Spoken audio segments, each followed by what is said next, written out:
Channel में आप सभी का स्वागत है। श्रीमद् भागवत गीता तृतीय अध्याय।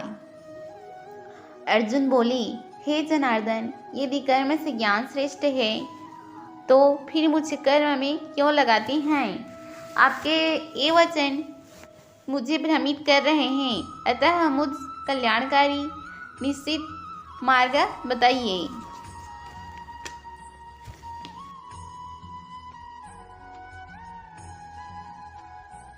मुझे कल्याणकारी निश्चित मार्ग बतलाइए।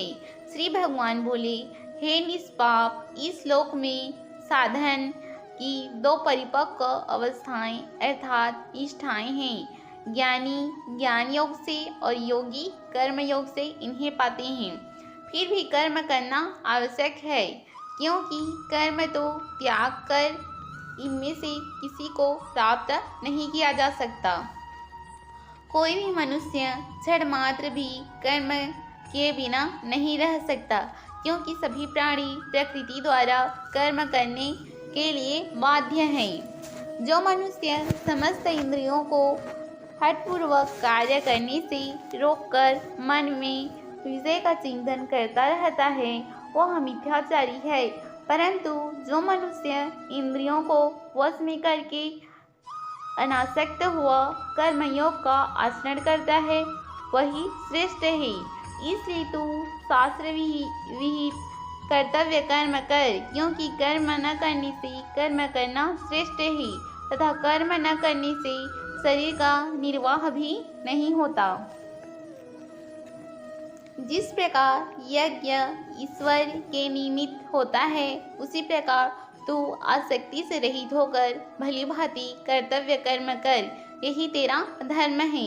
सृष्टि के प्रारंभ में यज्ञ और मनुष्यों को बनाकर ब्रह्मा जी ने कहा कि तुम लोग यज्ञ के द्वारा वृद्धि को प्राप्त हो जाओ। तुम लोग यज्ञ के द्वारा देवताओं को और देवता तुम लोगों को संतुष्ट करें। इस प्रकार एक दूसरे को उन्नत करते हुए तुम परम कल्याण प्राप्त करोगे। यज्ञ के द्वारा तृप्त हुए देवता बिना मांगे ही इच्छित भोग देते रहेंगे, परंतु देवताओं द्वारा दिए हुए भोगों को बिना यज्ञ किए ही भोगता है, वह चोर है। यज्ञ से बचे हुए अन्न को खाने वाले श्रेष्ठ पुरुष सब पापों से मुक्त हो जाते हैं, परंतु जो केवल अपने लिए भोजन पकाते हैं, वे तो पाप को ही खाते हैं। संपूर्ण प्राणी अन्न से उत्पन्न होते हैं। अन्न की उत्पत्ति वर्षा से, वर्षा यज्ञ से और यज्ञ विहित कर्मों से उत्पन्न होता है। तो कर्म को वेद से और वेद को अविनाशी परमात्मा से उत्पन्न हुआ जान। सर्वव्यापी परमात्मा सदा ही यज्ञ में प्रतिष्ठित हैं। हे पार्थ, जो मनुष्य सृष्टि चक्र की अनुकूल नहीं अर्थात अपने कर्तव्य का पालन नहीं करता, वह भोगों में रमण करने वाला पापी व्यर्थ ही जीता है। परंतु जो मनुष्य आत्मा में ही रमण करने वाला आत्मा में ही तृप्त तथा संतुष्ट हो, उसके लिए कोई कर्तव्य नहीं है। उस महापुरुष का इस विश्व में कर्म करने और न करने से कोई प्रयोजन नहीं रहता तथा संपूर्ण प्राणियों से भी उसका स्वार्थ का संबंध नहीं रहता। इसलिए तू आसक्ति से रहित होकर कर्तव्य कर्म को कर, क्योंकि आसक्ति से रहित होकर कर्म करता हुआ मनुष्य परमात्मा को प्राप्त हो जाता है। जनक आदि ज्ञानी जन भी आसक्ति रहित कर्म द्वारा ही परम सिद्धि को प्राप्त हुए थे। इससे तुझे कर्म करना ही उचित है। श्रेष्ठ पुरुष जो आचरण करता है, अन्य पुरुष भी वैसा ही आचरण करते हैं। वह जो कुछ प्रमाणित अर्थात सही सिद्ध कर देता है, समस्त मनुष्य उसके अनुसार ही करने लगते हैं। हे अर्जुन, मुझे इन तीनों लोकों में न तो कुछ कर्तव्य और न कोई वस्तु अप्राप्त है। जो भी मैं कर्म करता हूँ, यदि मैं कर्म न करूँ तो बड़ी हानि हो जाएगी, क्योंकि सब मेरे ही मार्ग का अनुसरण करते हैं। इसलिए यदि मैं कर्म न करूँ तो ये सब मनुष्य नष्ट भ्रष्ट हो जाएंगे और मैं इसका कारण मैं ही बनूंगा। भारत कर्म में आसक्त हुए अज्ञानी जन जिस प्रकार कर्म करते हैं, आसक्ति रहित विद्वान भी उसी प्रकार कर्म करे। ज्ञानियों का कर्तव्य है कि वह स्वयं शास्त्र सम्मत भी कर्म करता हुआ दूसरों से भी वैसा ही करवाए। वास्तव में संपूर्ण कर्म प्रकृति के द्वारा किए जाते हैं, तो भी जिसका अंतःकरण अहंकार से मोहित है, ऐसा ज्ञानी मैं करता हूँ, ऐसा मानता हूँ। परंतु हे महाबाहो, गुण विभाग और कर्म विभाग के तत्व को जानने वाला ज्ञानी संपूर्ण गुण ही गुणों को बरत रहे हैं, ऐसा समझकर उनमें आसक्त नहीं होता। प्रकृति के गुणों से मोहित हुए मनुष्य ही कर्मों में आसक्त रहते हैं। उन मंदबुद्धि अज्ञानियों को जानने वाला ज्ञानी विचलित न करे।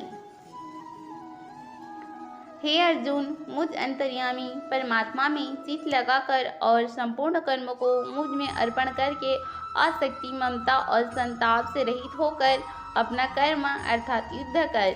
क्योंकि जो मनुष्य दोष दृष्टि से रहित और श्रद्धायुक्त होकर मेरे इस मत का सदा अनुसरण करते हैं, वे भी संपूर्ण कर्मों से छूट जाते हैं।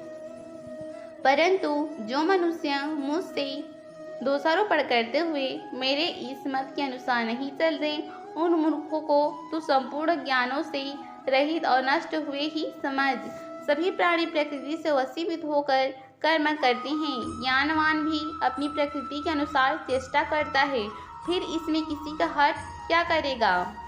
प्रत्येक इंद्रिय के विषय में राग और द्वेष छिपे हुए हैं। मनुष्य को इनके वश में नहीं होना चाहिए, क्योंकि ये दोनों ही कल्याण मार्ग में विघ्न डालने वाले हैं। हे अर्जुन, दूसरे के श्रेष्ठ धर्म से अपना गुण रहित धर्म भी अधिक उत्तम है। अपने धर्म में तो मरना भी कल्याणकारक है, जबकि दूसरे का धर्म भय को देने वाला है। अर्जुन बोले, हे माधव, तो फिर मनुष्य स्वयं न चाहता हुआ भी इससे प्रेरित होकर पाप का आचरण करता है। श्री भगवान बोले, रजोगुण से उत्पन्न काम और क्रोध भोगों से कभी ना घाने वाले हैं, अतः इन्हें तो बैरी मान। जिस प्रकार धुएं से अग्नि और मैल से दर्पण ढक जाता है, वैसे ही काम से ज्ञान ढका रहता है। यह काम रूपी अग्नि कभी तृप्त नहीं होती और ज्ञान पर आवरण डाले रहती है। इंद्रियां, मन और बुद्धि ये सब इसके वास स्थान हैं।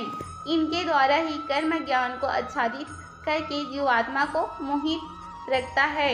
इससे हे अर्जुन, तू पहले इंद्रियों को वश में करके इस ज्ञान और विज्ञान का नाश करने वाले महान पापी काम को अवश्य ही बलपूर्वक मार डाल।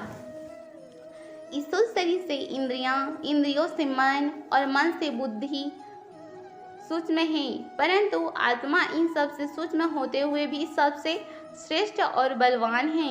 इस प्रकार सबसे सूक्ष्म, बलवान और अत्यंत श्रेष्ठ आत्मा को जानकर और बुद्धि के द्वारा मन को वश में करके तू इस कामरूप दुर्जय शत्रु को मार डाल।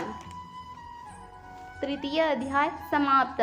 वीडियो पसंद आए तो लाइक, शेयर और सब्सक्राइब जरूर कीजिएगा। धन्यवाद। राधे राधे।